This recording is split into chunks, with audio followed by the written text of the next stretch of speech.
And you know what? They've got a point.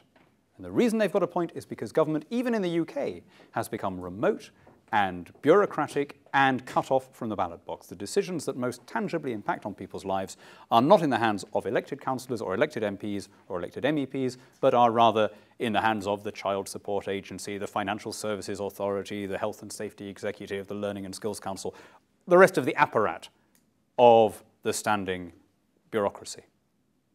And so the best thing we can do, the thing that I'm arguing hardest for in my country, is that we should try and replicate the advantages of being a small political unit by massive devolution, by pushing powers down to the lowest possible level.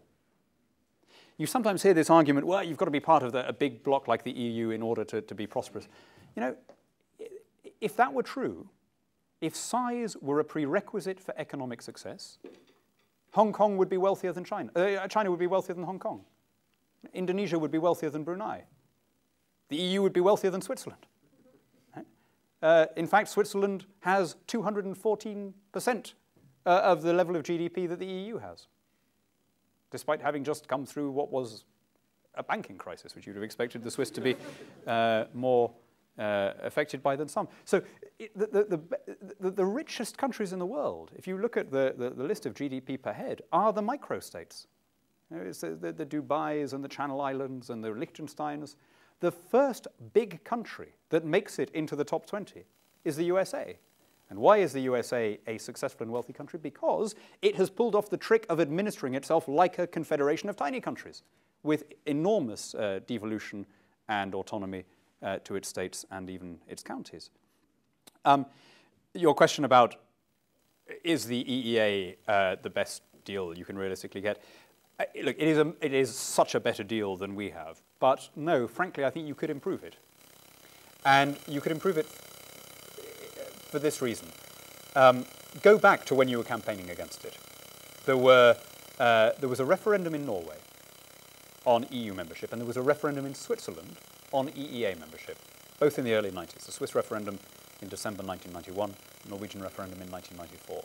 Both of them voted, if you like, against European integration. But here's the difference. Switzerland had to accept the verdict. The way Switzerland is structured, as a country which recognizes referendums in the constitution, which disperses power, the Swiss political parties knew that that was the final verdict of the people.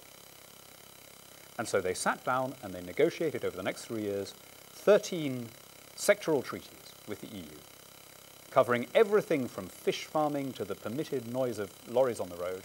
And at the end of that, they had a deal that they were happy with. Nothing in this world is perfect, but it was a deal that they were happy with, to the extent that no one in Switzerland is seriously now proposing joining the EU, because nobody regards it as an improvement on the status quo. Norway never really accepted the verdict of its people. The Norwegian political parties largely remain in favor of EU membership. And so the EEA, which was only ever designed as a transitional phase, has been left permanently in place there, because it kind of suits the pro-EU politicians in Norway to say, yeah, of course, you know, this isn't a perfect deal. It only really was designed as a step towards full membership. So I think there are ways in which you could adjust the EEA agreement to be more along the lines of what Switzerland has, where instead of having this automatic downloading of legislation, they implement it bilaterally. Should you withdraw the application? Look, I mean, that's got to be a decision for you as an electorate and as a parliament. It's legitimate either way. I mean, it's perfectly democratic for a new parliament to say we're sticking to our manifesto commitment and we're withdrawing the application. My own view is that would not be wise. I think it's better to go ahead and test this, because I'm just always and everywhere in favor of referendums. I mean, referendums are a brilliant way of making us politicians remember who we work for. And 9 times out of 10, people are wiser than their leaders. I would always put my trust in the Icelandic electorate, even over the oldest parliament in the world, which contains my good friend Guðlaugur. My guess is that if you have this referendum now, it will be a no vote, but I don't know. You know, either way, have the argument and you will come to the right conclusion. But better to decide it and then settle the issue than to leave it up in the air unresolved, because it otherwise starts eating away at other things. On the xenophobia point, yeah, absolutely. And in fact, not only are we accused of xenophobia as a debating point, it seems to me that the belief that we are really xenophobic actually is what motivates a lot of people on the other side. I did a debate in Brussels 3 weeks ago, and it was about the euro crisis, and I made arguments about what was wrong with the euro, how we should allow countries to set their own monetary policy. And one of the British pro-Brussels speakers said, listen to the xenophobia we've just been listening to, you know.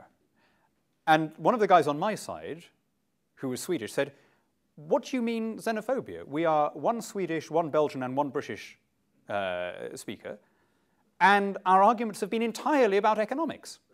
Where was the xenophobia?